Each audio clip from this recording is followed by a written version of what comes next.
The Great Light. Book 1. Written and illustrated by Harriers. Chapter 2. 3 of them. Those filthy prey stealers. Pinepaw felt Baypaw slapping his tail over her mouth as she snarled. He whipped his tail away and stared back down at the Wood Clan warriors, anxiety spiking his pelt. We can't let them know we're here. We're so close to the border. With no warriors. She added silently to herself. Pinepaw curled her striped tail around herself, as if it could protect her. She felt her legs tremble as the 3 warriors came into view. One was a huge gray tom with black flecks along his flanks. His ears were shredded and scarred. A dark tabby with a tail that was kinked over followed behind. And another warrior was gray and white with a scarred pelt. They crept silently, ears perked, alert as they slipped through Creek Clan territory with ease. Pinepaw stared at them, following their movements. Were there any more warriors lurking in the forest? She shook her head. She couldn't sit here and wait. She had to get back to camp. Pinepaw scrambled to stand, dry ash billowing up around her. Run! We have to warn camp! Leaping over her denmate, she charged to the end of the lightning tree's branch and leapt. Spurred by her beating heart, she flung herself to the next tree. Running through the canopy would be the easiest, and up in the trees she would be safe from Wood Clan. The branch she landed on was thin and plunged down as it took her weight. She panicked, thinking it would crack, but to her relief, the branch shot back up and she kept running.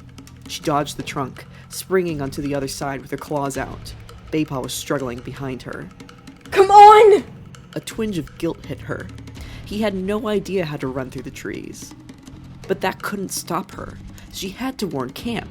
He'd have to learn quickly. The trees were a blur. Bark and twigs cracked as she pelted across the canopy. The cliffs rose up behind the trees, a solid mass of rock. There was no way either of them could climb that. We have to get down. She howled, praying that Baypaw was close by. She twisted her head, briefly looking over her shoulder to see if she could spot him. And there he was, leaping out an elm. He was safe. When she reached a low-growing sycamore, she skidded to a halt, claws shredding the bark, and started looking for a way down. Her heart was pounding in her ears. Where were the Wood Clan warriors? She couldn't hear anything but her racing blood. Hurry! Pinepaw scrambled down the tree head first. Twigs scraped her sides, but she twisted a paw awkwardly as she landed on the stony forest floor. Which way to camp? Baypaw was looking around wildly. His breath was rapid. Pinepaw followed his frantic gaze. Which way? Until she spotted a dark swath of bracken and bramble and instantly knew the way. Fear gave her speed as she charged through the bracken. She ducked under fallen branches, slumped against rocks. She leapt over tangles of thorns that threatened to snare her paws. Finally, the stream came into view. She sprang over bubbling water and headed up, following its source. The ground grew rocky and steep, and she pressed on. Her chest began to hum with a dull ache. Her dizzy vision swam before her, and there, hidden under a sagging yew tree, behind a cluster of bent pines, was camp.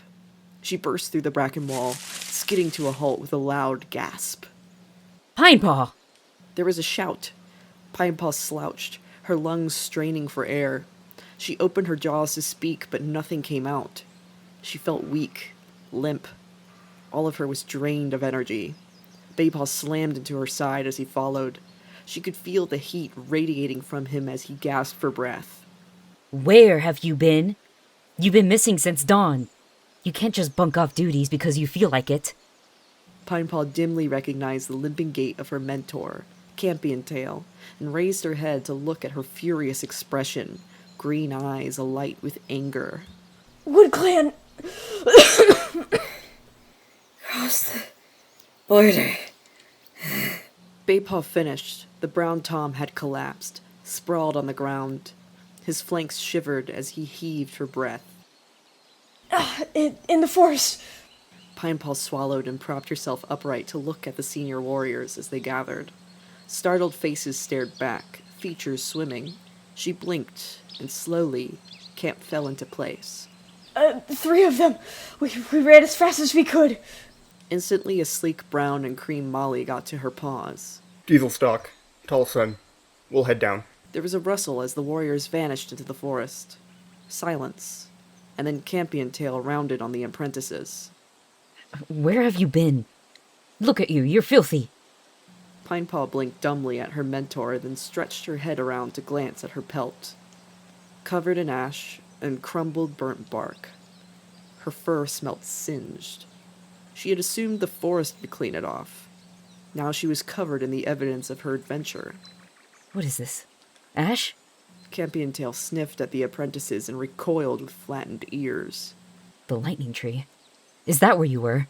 Pinepaw nodded meekly. She was shattered from her run to save Creekland, too tired to argue with her mentor.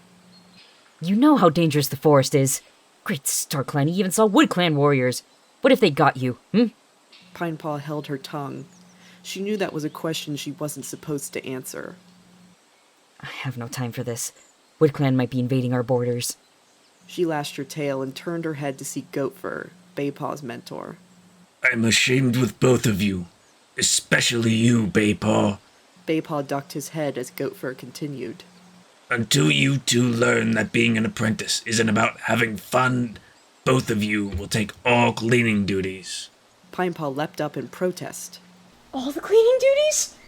What? This isn't the first time you've decided to go on a little adventure, Pinepaw. You will make sure the nursery is clean, the queens are comfortable and well fed. You will collect fresh moss for Sedgenose and look after the elders. Talk to them. She added, emphasizing Goatfur's punishment. She pinned Pinepaw with her steely gaze as she snapped. And I hope some of their wisdom will rub off on you. Pinepaw bowed her head sheepishly, her fur hot as she felt the clan staring at her. Yes, Campion Tail. And don't assume your hunting is a chance to bunk off. I'll be checking on you. She gave another lash of her tail and stalked off. Goatfur gave both of them a stern look, and she dipped her head even lower. You should know better, Pinepaw. I expect this sort of behavior from new paws. Go wash yourselves before you clean the nursery, and you must ask permission to leave camp. Goatfur padded off, and Pinepaw raised her head, stretching out her neck and smoothing down her chest fur with a few licks. She didn't look up until she was sure camp had returned to normal. Guess we better get clean. Baypaw mumbled after a long silence. Wordlessly, Pinepaw got to her paws and headed for the pool of water at the center of camp, searching the crowd of cats for a familiar round face. She couldn't spot her sister, and sighed in relief. Bounding over to the stream, Pinepaw climbed up to the pool. It was an easy 2 jumps for her, a mad scramble for an apprentice like Baypaw. Hidehurt's gonna have my whiskers for bedding.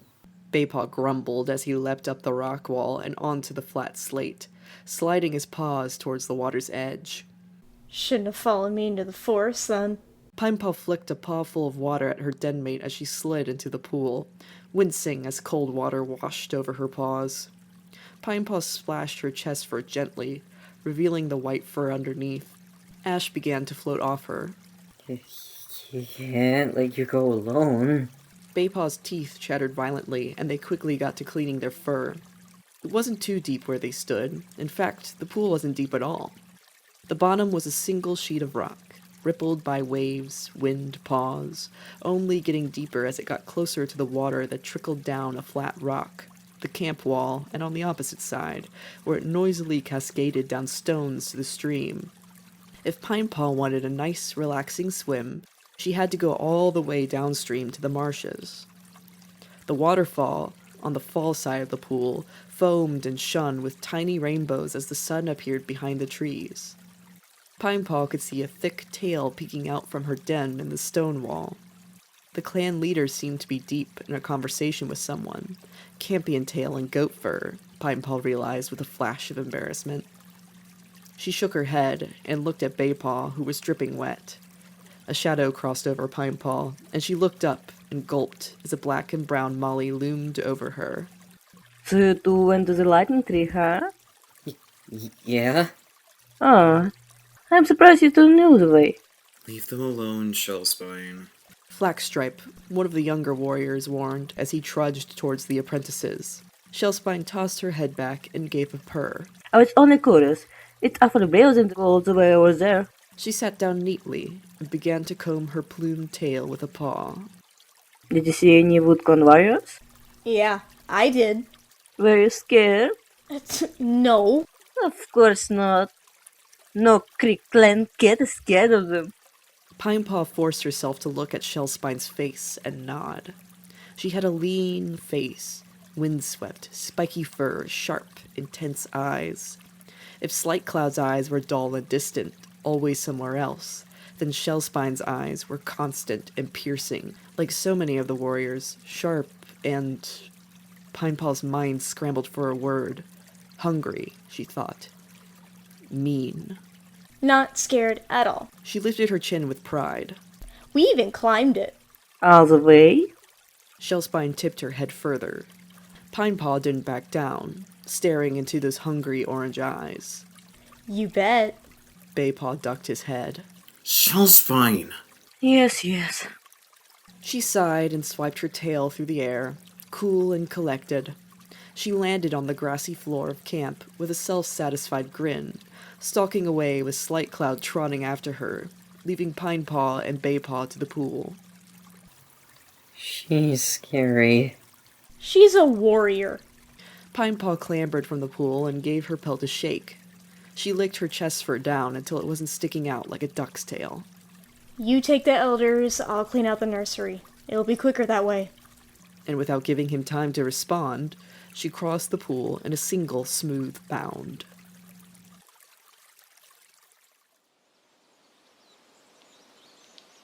Make sure there's no thorns. I don't want my kids getting hurt because of some careless apprentices. Pinepaw grumbled a vague reply, grateful that her mouth was full of moss. The pale tabby watched the apprentice with contempt. She had tripped over Sandkit twice, and had nearly clawed Webkit after he bit her tail. She hadn't gotten off to a great start with cleaning the nursery. And she'll only report me to Campion Tail. She had to bite back a hiss when Mallowshine gave her a withering look. She trotted out of the nursery, green strands of moss tickling her nose, and dumped the moss in the big pile where they were collecting on the rocks. She could see Baypaw clawing up old moss in the elder's den, while Oakbark and Hollytangle lazed in the sun. The elders were mewing softly. Pinepaw could sense their quiet sadness, and noticed the gap between them, as if they saved a space for their old denmates. The Wood Clan have always been too big for their paws. Hollytangle murmured. A former rogue, she had a strange accent, a mew that went up and down melodiously like birdsong. They've been caught hunting before, and they'll do it again. Unless we teach them a lesson. Oakbark replied with a grunt. Pinepaw's ears pricked. So Wood Clan have been hunting on our land. She scanned the hollow and saw that Kiteheart's patrol had returned. The deputy's face was alight with satisfaction, her whiskers and paws stained with blood. Pinepaw felt a jolt of surprise. Had they caught the Wood Clan warriors? I hope it doesn't take long. Mallowshine called, sticking her head out of the nursery as Pinepaw began to wash her face. She opened her jaws to reply, but was cut off by a sneeze. She pawed at the rocks, scraping her claws along the shiny brown granite. It was sun-high. She huffed. How long was it taking Baypaw to take out the old bedding? Just as she was growing impatient, Baypaw appeared. Sorry, Pricklepelt was telling me a great story. Ugh, Mallowshine only attempted to claw my ears off. You should be quicker. You know how Mallowshine is. She's only protective of Sandkit and Webkit because Badger Scratch isn't here to raise them. Pinepaw gave a grunt. She did feel bad for the pale Molly, raising kits without her mate, but she did have the clan to help, and there was no need to be so thorny. Like a nest is that important. We're collecting moss for the dens. She looked at Teaselstalk, who was sat on guard duty. The pale brown Tom gave a twitch of his whiskers in acknowledgement, and the apprentices slipped out. Warm sunlight filtered through the sparse trees, and Pinepaw stretched out on a flat rock. From the camp, high up on the valley sides, she could see over the forest. She could see down to the thick clusters of trees beneath the rocky pine forest, the river that snaked around from a waterfall far along the valley, and all the way down to the meadow. Far off lay the two-leg place. Baypaw led the way down the trail, charging down the rocky slopes towards the trees.